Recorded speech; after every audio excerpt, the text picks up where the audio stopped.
హరి ఓం శ్రీ గురుభ్యో నమః. శ్రీ మహాగణాధిపతి నమః. అవిద్యానామంతస్థిమిరమిహిరద్వీపనగరీ జడానాం చైతన్యస్తబకమకరందశ్రుతిఝరీ దరిద్రాణాం చింతామణిగుణనికా జన్మజలధౌ నిమగ్నానాం దంష్ట్రామురరిపువరాహస్య భవతి శుక్లాంబరధరం విష్ణుం శశివర్ణం చతుర్భుజం ప్రసన్నవదనం ధ్యాయేత్ సర్వవిఘ్నోపశాంతయేత్. వందే గురుపదద్వంద్వమవాన్మనసగోచరం రక్తశుక్లప్రభామిశ్రమతర్క్యం త్రైపురం మహః. సానందమానందవనే వసంతం ఆనందకందం హతపాపబృందం వారాణసీనాథమనాథనాథం శ్రీవిశ్వనాథం శరణం ప్రపద్యే. విశ్వేశం మాధవం ఢుంఢిం దండపాణిం చ భైరవం వందే కాశీం గుహాం గంగాం భవానీం మణికర్ణికాం. హర నమః పార్వతీపతయే. హర హర మహాదేవ శంభో శంకర. భక్త మహాశైలరా, నిజానికి నిన్నటితో మన కాశీఖండం పరిసమాప్తం అయిపోయింది. కానీ కొంతమంది భక్తులు కాశీఖండం అప్పుడే అయిపోయిందా, దీనికి కొంచెం కొనసాగింపు ఏమన్నా ఉంటే కొద్దిగా చూద్దురు అని అడిగితే, సరే కాశీఖండానికి కొంచెం కొనసాగింపుగా ఏం చేద్దామని ఆలోచించి కాశీని విడిచిపెట్టిన తర్వాత వ్యాసుడు తన శిష్యులతో ఎక్కడికి వెళ్ళాడు, ఏమి చేశాడు, ఏ ఏ తీర్థాలని దర్శించాడు, ఇవన్నీ కూడా చెప్దాం అని ఒక చిన్న కోరిక నాకు కూడా కలిగింది. వ్యాసకాశిని నిర్మించుకున్నాడు వ్యాసుడు. అక్కడ ఆ కాశీలో నుంచి రోజు పొద్దున్నే మన విశ్వనాథుడికి ఎంతో ప్రీతిపాత్రమైనటువంటి క్షేత్రమైనటువంటి వారణాసి క్షేత్రానికి సంబంధించినటువంటి ఆ శిఖరాలను అవన్నీ కూడా దర్శనమిస్తాయని పరమేశ్వరుడు చెప్పాడు. కాబట్టి వాటిని రోజు దర్శిస్తూ అక్కడి నుంచే నమస్కారం చేసుకుంటూ విశ్వనాథుని భజిస్తూ కొన్నాళ్ళు గడిపాడు. ఇది ఇలా ఉంటే నైమిసారణ్యంలో ఒక సత్రయాగం చేద్దామని శౌనికాది మహర్షులు చేస్తున్నారు. సత్రయాగం అంటే చాలా రోజులు జరుగుతుంది. అది 12 సంవత్సరాలు చేద్దామని అప్పట్లో వాళ్ళు అనుకున్నారు. అలాగే 12 సంవత్సరాలు సత్రయాగం వాళ్ళు చేస్తూ ఉంటే ఒక రోజున వ్యాస భగవానుడి యొక్క శిష్యుడు రోమహర్షి కుమారుడు అయినటువంటి సూతుడు అక్కడికి వచ్చాడు. శౌనికాదిమునులు ఆ సూతుడిని యథోచితంగా గౌరవించి ఒక చక్కటి ఆసనం మీద కూర్చోబెట్టి, మహాత్మా, నువ్వు ఎన్నో పురాణాలు నీకు తెలుసు, వ్యాస భగవానుడి యొక్క సాక్షాత్తు వ్యాస భగవానుడికి నువ్వు శిష్యుడివి కాబట్టి నీ వలన మేము 1,00,000 శ్లోకాలు కలిగినటువంటి 105 ఖండాలతో కూడినటువంటి స్కాంద పురాణంలో ఉండేటటువంటి పూర్వఖండంలో వ్యాసుడు అపరాధం చేయడం వల్ల విశ్వేశ్వరుడి చేత ఆ వారణాసి క్షేత్రం నుంచి వెడలగొట్టబడినటువంటి వాడై కాశీక్షేత్రాన్ని వదిలి వెళ్ళవలసి వచ్చింది అని మనం గతంలో విన్నాం. సరే, కాశీని విడిచిపెట్టినటువంటి వ్యాసుడు తన శిష్యులతో ఆ వ్యాసకాశీని నిర్మించుకుని అక్కడ ఉన్నాడు. ఆ తర్వాత అక్కడి నుంచి ఎక్కడికన్నా వెళ్ళాడా, ఏమిటి చేశాడు, ఏ ఏ తీర్థాలని దర్శించాడు, ఆ మహాత్ముడైనటువంటి వ్యాస భగవానుడు కాశీని వదిలిపెట్టి వెళ్ళిన తర్వాతి వృత్తాంతం అంతా మాకు కొంచెం వినాలని కుతూహలంగా ఉంది, దయచేసి చెప్తారా అని అడిగారు. అడిగితే వాళ్ళ కోరిక మన్నించాడు సూతుడు. మన్నించి, వినండి, నాకు గుర్తున్నంత, నాకు నా గురువుగారు చెప్పినంత నేను మీకు చెప్తాను, వినండి. మహాధర్మాత్ముడు, నాకు గురువుగారు అయినటువంటి వ్యాసుడు విశ్వేశ్వరుడి యొక్క కోపంతో కాశీనగరాన్ని విడిచిపెట్టవలసి వచ్చింది. కాశీనగరం నుంచి కదిలి గంగానదికి అవతల ఒడ్డున చేరి శిష్యులతో కలిసి కూర్చుని అక్కడ నుంచి కొద్ది రోజుల పాటు ఆ విశ్వేశ్వరుడు ఆనతిచ్చిన ప్రకారం అక్కడి నుంచే కాశీ యొక్క ఆ శిఖరాలు చూసి ఏదో శివుడికి సంబంధించినటువంటి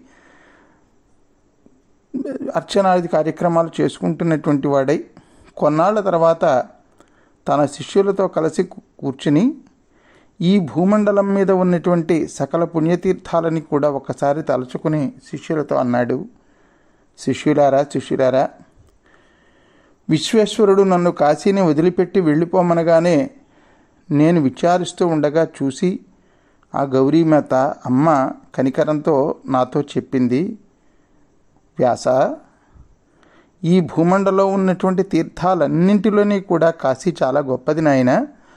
ఇలాంటి కాశీపురం కన్నా కూడా దీనితో తత్సమానమైనటువంటిది, సరితూగగలిగినటువంటిది ఇంకొక క్షేత్రం కూడా ఉన్నది. అది దక్షవాటిక. దక్షవాటిక కాశీ ఎంత గొప్పదో ఉత్తర భారతదేశంలో, కాశీ ఎంత గొప్పదో దక్షిణ భారతదేశంలో దక్షవాటిక అనేటటువంటిది ఒకటి ఉన్నది. దాన్ని ఇప్పుడు దక్షారామం అని మనం అంటున్నాం. ఆ దక్షవాటిక ఎప్పుడూ కూడా భోగమోక్షాలను ఇచ్చేటటువంటి తీర్థరాజ్యం అది. ఒకానొకప్పుడు దక్షవాటికలో దక్ష ప్రజాపతి యజ్ఞం చేయడానికి సంకల్పించాడు. ఆ యజ్ఞానికి బ్రహ్మ, విష్ణు, ఇంద్రాది దేవతలు, సకల మునిశ్రేష్ఠులు, అష్టదిక్పాలకులు, చంద్రుడు మొదలైనటువంటి తన అల్లులనందరినీ పిలిచాడు దక్షుడు. కానీ శివుడి మీద ఆ దక్షుడికి గల ఆ నిర్లక్ష్యభావం, దుర్లక్ష్యభావం వల్ల గర్వంతో శివుడు జగద్గురువని, సదాశివుడని శివుణ్ణి తెలియక ఆయన్ని పిలవడం మానేశాడు. అజ్ఞానంతో ఆ మహాదేవుణ్ణి అనాదరించి దేవతల యొక్క అనుజ్ఞతో యజ్ఞాన్ని చేశాడు, నిరీశ్వర యాగం చేశాడు. కానీ నిరీశ్వర యాగం నెరవేరుతుందా? నెరవేరదు కదా. అలా యజ్ఞం చేస్తున్నటువంటి దక్షుడు సాక్షాత్తు ప్రళయరుద్ర రూపుడైనటువంటి వీరభద్రుని చేత దేవతలతో సహా దుర్గతి పొందాడు. ఈ కథ మనం విపులంగా విని ఉన్నాం కాశీఖండంలో. అయితే చిట్ట చివరికి ఆ దక్షుడు ఆ పరమేశ్వరుడి యొక్క పాదపద్మాలనే శరణుచొచ్చి ముక్తుడయ్యాడు. కాబట్టి మహానుభావులు సమయాన్ని బట్టి నిగ్రహాలు చూపిస్తారే కానీ వాళ్ళు ఎక్కువ కాలం కోపంతో ఉండేటటువంటి వాళ్ళు కాదు. దక్షుని ప్రార్థనతోటి శాంతించినటువంటి సదాశివుడి యొక్క కృపతో దేవతలను కూడా ఆనందపరిచాడు. కృపతోటి భయంతో పరుగులు పెడుతున్నటువంటి ఆ ఋషులందరికీ కూడా అభయం ఇచ్చాడు. రోషంతో అంతర్హితురాలైనటువంటి తన గారాల ప్రేయసి సతీదేవిని మళ్ళీ ఆ శివుడు తన ఎడం భాగంలో ధరించాడు. మృగరూపాన్ని ధరించి పారిపోతున్నటువంటి యజ్ఞ యొక్క శిరస్సును ఆకాశంలో నిలిచేలాగా చేశాడు. దానికి మృగరూపం ధరించి వెళ్ళిపోతున్నటువంటి ఆ యజ్ఞం కాబట్టి దానికి ఆకాశంలో నిలబెడితే అదే మనం మృగశిర నక్షత్రం అని అంటూ ఉంటాం. న్యాయానికి భీమేశ్వరుడే మారుపేరు. సమస్త భూమండలంలో ఉన్నటువంటి తీర్థాలలో దక్షవాటిక చాలా గొప్ప తీర్థం. సర్వదేవతలకి రాజైనటువంటి ఆ భీమేశ్వరుడు హాలాహలం అనేటటువంటి ఆ విషాన్ని కంఠంలో పెట్టుకున్నటువంటి వాడు, త్రిపురాలను సంహరించినటువంటి వాడు, నిగ్రహానుగ్రహ సమర్థుడు, తన కంటి చూపుతో ఈ జగత్తంతటినీ కూడా సృష్టించేటటువంటి వాడు.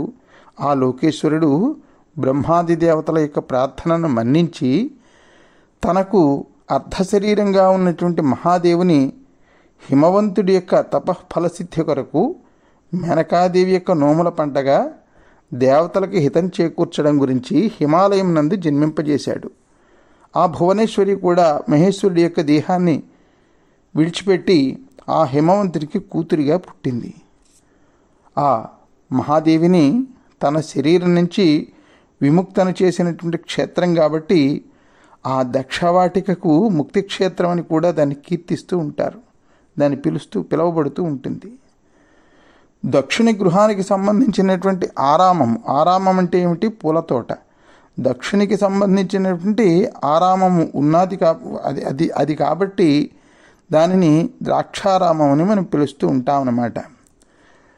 సరే, ఈ ద్రాక్షారామం ఈ రకంగా ఏర్పడింది, ఈ అమ్మ ఇలా చెప్పింది, అక్కడికి వెళ్ళి నువ్వు ఉండొచ్చు నాయన, సదాశివుడు సాక్షాత్కరించినటువంటి ప్రదేశం కాబట్టి ఆ క్షేత్రం భోగప్రదమై ఉన్నది, మోక్షప్రదమై ఉన్నది. ఈ భూమండలంలో ఉన్నటువంటి తీర్థాలలో కొన్ని భోగాలను ఇస్తాయి, మరికొన్ని మోక్షాలను ఇస్తాయి. కానీ దక్షవాటిక భోగాన్ని మోక్షాన్ని రెండింటిని ఇస్తుంది. కాబట్టి ఈ భూమిపై గల ఉన్నటువంటి పుణ్యక్షేత్రాలన్నింటిలోని కూడా ఈ దక్షారామం అనేటటువంటిది తలమానికమై ఉన్నది. భీమేశ్వరుడి కన్నా ఉత్తమమైనటువంటి దేవుడు, దక్షారామం కన్నా మిన్నైనటువంటి పుణ్యక్షేత్రము, సప్తగోదావరి నదము కంటే గొప్పదైనటువంటి తీర్థము ఈ ప్రపంచంలోనే కాదు, చతుర్దశ భువనాలలోనే కాదు, అనంతకోటి బ్రహ్మాండాలలో ఎక్కడా లేదు నాయన అని అమ్మ చెప్తే వ్యాసుడు ఆ దక్షారామానికి వెళ్ళాలని సంకల్పించుకున్నాడు. తర్వాత జరిగినటువంటి కథావృత్తాంతం మనం రేపటి రోజున శ్రద్ధగా వినేటటువంటి ప్రయత్నం చేద్దాం భక్త మహాశైలరా. అంతవరకు స్వస్తి ప్రజాభ్య పరిపాలయంతాం న్యాయేన మార్గేణ మహిమహీషాః. గో బ్రాహ్మణేభ్య శుభమస్తు నిత్యం. లోకా సమస్తా సుఖినో భవంతు. సర్వే జనా సుఖినో భవంతు. హర నమః పార్వతీపతయే. హర హర మహాదేవ శంభో శంకర.